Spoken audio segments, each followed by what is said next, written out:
హరిహి ఓం. వీక్షకులారా, మరో స్పైయింగ్ విన్యాసం చెప్పమంటారా?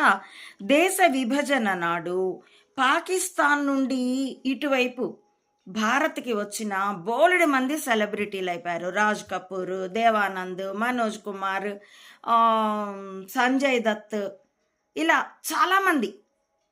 చివరికి మొన్న 3 రోజుల క్రితం ఊపిరి విడిచినటువంటి మన్మోహన్ సింగ్ కూడా పాకిస్తాన్ నుండి ఇటువైపు వచ్చి అంచెలంచెలుగా ఎదిగి మంచి బ్యూరోక్రాట్, అది కాస్త మంచి కాదు, పిరికి బ్యూరోక్రాట్, అది కాస్త పప్పెట్ ప్రధానమంత్రి కూడా అయ్యాడు. అటు నుండి ఇటు వచ్చిన వాళ్ళు ముస్లింలుగానో, ఎక్కువగా ముస్లింలైనా కూడాను హిందువులుగాను, అంటే బాలీవుడ్ నటుడు దిలీప్ కుమార్ లాగా అన్నమాట. ఇలా వెలిగిన వాళ్ళే. ఇటు నుండి అటు పోయిన ముస్లింలైనా మట్టి కలిసిపోయారు, హిందువులైతే ఇటు నుండి అటు